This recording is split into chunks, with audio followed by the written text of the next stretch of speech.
Good evening, Slope of Hopers. This is Tim Knight from 72 degrees, clear skies, Palo Alto, California, broadcasting from the headquarters of Slope of Hope. And I feel a bit like Ike right now, telling the troops a few last words before plunging into D-Day. D-Day, of course, being the Jackson Hole speech that people have been anticipating for literally months. And it is here. It is coming. June 6th is upon us, as it were. In this case, August 26th. I don't know precisely when they're going to release the Good Doctor's speech. Anybody knows, or if there is a specific time, let us know. The speech itself is at 7 slope time. That is 10 a.m. EST. I don't know if they're going to release the text at that very moment. Who knows? Also at 5:30 a.m. Pacific Slope Time, the GDP comes out, so that'll be worth watching. Now, I've expanded this chart a bit to show a couple of possibilities because kind of longer term, I think is kind of a can't lose scenario for the Bears. Short term, it's a definitely could lose for the Bears, depending.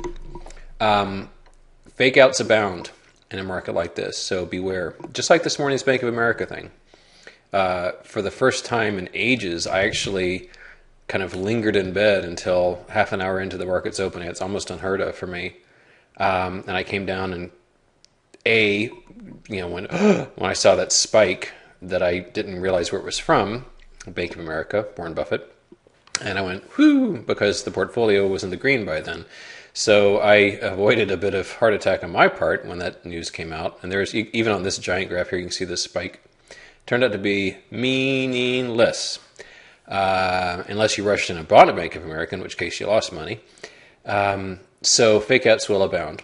But as far as tomorrow goes, between the GDP and Jackson Hole, the market's going to move big, some direction. Nobody knows when. I'm sick and tired of seeing all the different possibilities. Nobody knows what the man's going to say or what the effect will be. One thing I'm pretty sure of is he's not going to utter the words QE3. That's just a shorthand amongst us. But whatever he says, if he says something like, all right, the United States, I'm authorizing $500,000 for every citizen to buy stocks. Okay. Then we could see, I'm being a little facetious, but we could see the market shoot, to a catastrophically horrible day for the Bears up to, who knows, as high as 1270. I'm just like, these are like insane fantasies right now. A little bit preposterous, but that over the course of days would be sort of the outer limits. Or if he's like, I got bupkis for you, then we could see a plunge over the days to not quite as low as 1,000. This is the low from earlier in August that we'd like to take out. And, I could see one final mambo sell-off for the time being between now and, I don't know, the end of next week. So, look, nobody knows which way this is going to go. People pretty much... What I don't think is going to happen is that we'll have a 2-point range on the ES tomorrow. I mean, I think things are going to move. And there could be plenty of fake outs. But before I move on to a couple of other graphs, this is the one, maybe the most important thing about saying this whole thing, which is, remember one word, containment. The United States government is going to try to contain the drop in equity markets for as long as they can through whatever means that they can. They will ban short selling. They will put a special tax on profits from short sales. They'll assassinate me. I don't know. They'll do all kinds of things. But, and here's the important thing, there will be times when truth will leak out, and they're going to hate that. They kept things contained for... sorry, got interrupted there. Anyway, my point was that they were able to contain things for about 9 months. And what happens is that for, a week or two, you get this, these massive, 2,000 points on the Dow sell-off kind of things.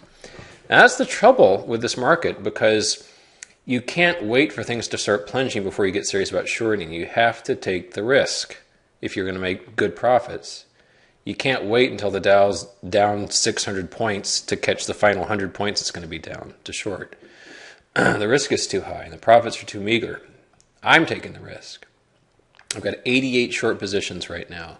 Now, to be clear, this is half the risk that I took last year. You've read my story about last year, 135% exposure. I've got 65% exposure this time. So, yes, I've got a lot of positions. Yes, they're all short. But no, I'm not pedal to the metal here. If the good Chairman Bernanke and his team of patriots do something to cause the market to open up 400 points on the Dow or something, that sucks. But it won't be as devastating as if I was like big time margined. So I've put a stake in the ground, but it's not as big a stake as last year. Okay. Let's just look at a few charts here. Let's go back to my more traditional 10-year daily graph without the ridiculous amount of space. Just going to thumb through a few indexes and indicators here because overall it's a pretty good day. Pretty good day. NASDAQ, pretty handsome pattern here. This very large. Some may call it a head and shoulders. Some, like me, may call it a triangle, which isn't really drawn here.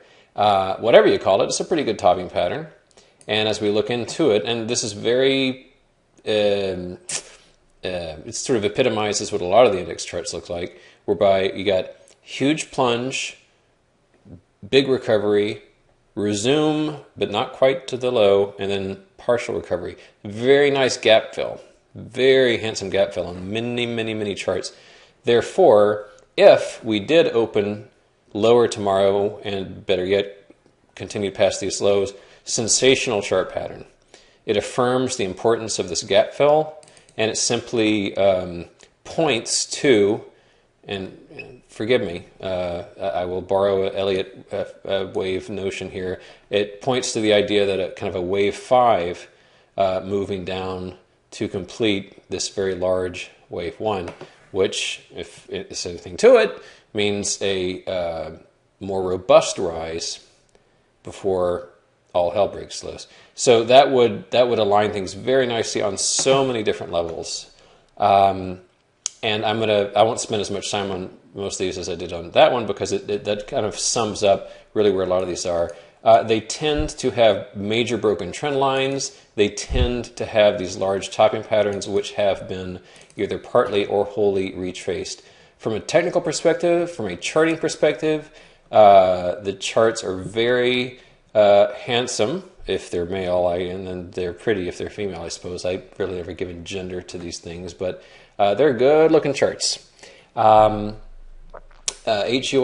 an old favorite here that I keep kind of pulling out. I won't redo the analog, but you get my drift here. Kind of fascinating what's going on in the precious metals market at the moment. Here we have the Indu. Some older patterns I was following here. Very interesting how we sort of broke this wedge and retraced, and then we broke this smaller wedge. A lot of fascinating things going on from a technical perspective here. Line in the sand, big time, is at about 11,555 on the Dow. If, God forbid, that were violated to the upside, we could approach the 12,000-ish type area. I know that God checks slope each evening. He's listening, and hopefully he will smile upon his humble servant and not do that. INDX again, we saw the CompQ earlier. Once again, very attractive pattern, lovely gap fill, and if this charting stuff works, it points to a exciting drop, chocolate rain style. So that's if I were a betting man, that's kind of what I'm inclined to say. But no one can predict the utterances of Dr. Benjamin Shalom Bernanke. Russell 2000, more complex pattern here. We've got some Fibonacci arcs going on. We have a number, because this index did fall hard in percentage terms, number of interesting horizontal lines going on.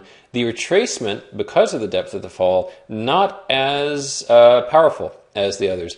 The others really have pushed back to the underbelly of their topping pattern. The Russell's only gone about halfway there. Gap closed here, a bit of a fake out this morning on a number of items, driven by the financials, but definitely the weaker of the indexes. Dollar SML, kind of a carbon copy. I'm kind of not even sure why I follow that, but it's very much like the Russell. The big boy here, dollar SPX, the S&P 500. Here again, as with the Russell, retracement not quite to the neckline, as it were, and thus a rally could potentially bring this as far as the 1250 level. I'd rather not suffer through it, but even if we do, not trying to sugarcoat things here, I simply think that makes even more attractive shorting opportunities. But the idea of a plunge to, like, I don't know, 1050 or so, and then a Herculean rally 200 points higher, that kind of makes more sense. And getting around 1050, you'll definitely see me covering. Util, always interesting to look at, but the VIX, we're up around 40 now, so not exactly a lot of complacency in the market. I guess there's a lot of discomfort still about tomorrow. XBD broker-dealer index, quite bearish. This rather large topping pattern here. This line really violated and partly retraced, but even with the $5 billion Bank of America investment from Uncle Warren, down nearly 2% on the day. If I still have anybody's interest, I'll keep thumbing through these a bit. We've got a few more interesting items to go. Some I'm assuming more time on than others. Interest rates, what do you say? Crude oil, I'm watching quite closely. As I mentioned, the energy sector is one I'm quite short. Many different energy-related shorts right now. This is a real-time graph as I'm recording this. Here's the ES, which is the moment is up a point. It means nothing. Euro dollar really just meaningless right now. It's just kind of reached this, for months now. It seems to be kind of coalescing into, kind of locked on 1.44 type area and really not budging from there. GDX, really not trading a whole lot. It's quite a wide range it's in, rather an interesting range. But I'm really not into metals right now. Gold, talk of the town. This gap, this very substantial gap between the peak and the top of this pattern here, past few days have gone a long way to closing that. I think it could close farther down into the 160, low 160s type area and so forth. So a lot of these other ETFs I'm looking at are kind of a repetition of what we were just looking at. I'll just close with this one, which is the NQ. Very big range. This is about a 250 point range right here. Very substantial. Weakness tomorrow could really send this thing tumbling hard. So I would say the Nasdaq is quite vulnerable. Anyway, look, if Bernanke gives everyone $500,000 to put in the stock market or whatever else he's planning, all this chatter is meaningless, and all these technical patterns will be ripped to ribbons. So I don't know. Tomorrow you're going to see a really happy Tim or a really sad Tim.